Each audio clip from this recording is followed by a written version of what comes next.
my first year at college. I was at a party with a group of friends. We were all hanging out. I started, to become attracted to one of the guys, and we were like flirting. We kind of went off to the side, and my friends and I got separated. And as I was separated, he also left and left me with his friend, and his friend forced himself on me while I went into the bathroom. And that left me kind of questioning, was it my fault because I was already open to the sexual experience with his friend? I shared a similar story with actually a former best friend. It was a group of us, and we all had like a huge sleepover. And the next thing I know, I woke up to him violating me. Yeah. And the question becomes, I didn't say anything Right. because I was in a room filled with other folks. Right. I didn't stop it, but I didn't want it. Right. So to what extent are we consenting? And I think the bigger question also is, who decides what consent looks like? Right. There should have been something very clear. Right. But what about the times where it's not clear? With consent, it's hard for women because, I was always a very modest person, and I felt like the first night that I did get assaulted the first time, I had on like a t-shirt, but it kind of had a little see-through, and I was like, oh my God, it was the t-shirt. I should have never wore that t-shirt. I should have never, and it's ridiculous. Consent is consent, no is no, it doesn't matter. Yes. It really doesn't matter.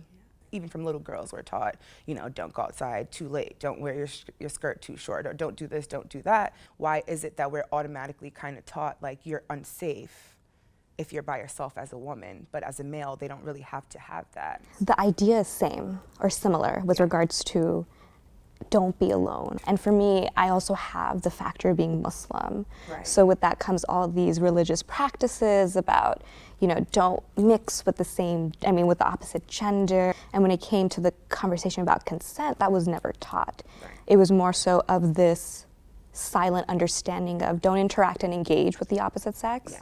Yeah. Be careful of how you portray yourself, because you will be perceived as a sexual moving object, right. despite you being literally a 6-year-old child. Right.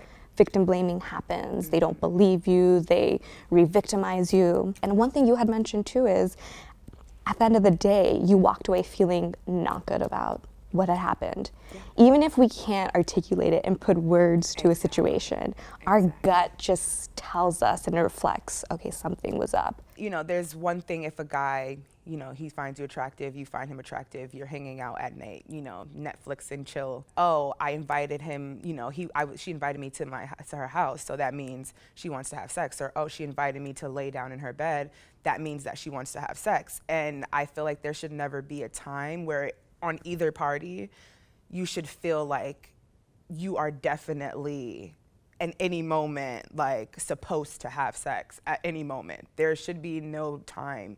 There's no real signal that says, oh, it's sex time, and that's kind of what people are now kind of creating themselves, where it's like, oh, it's sex time. When it comes to the gray area about consent, I think it goes directly hand in hand with healthy sex.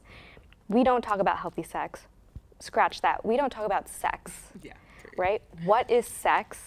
What does it mean to have good sex? And what does healthy sex look like? It's this wonderful spectrum of things that we can experience with someone or multiple people, right?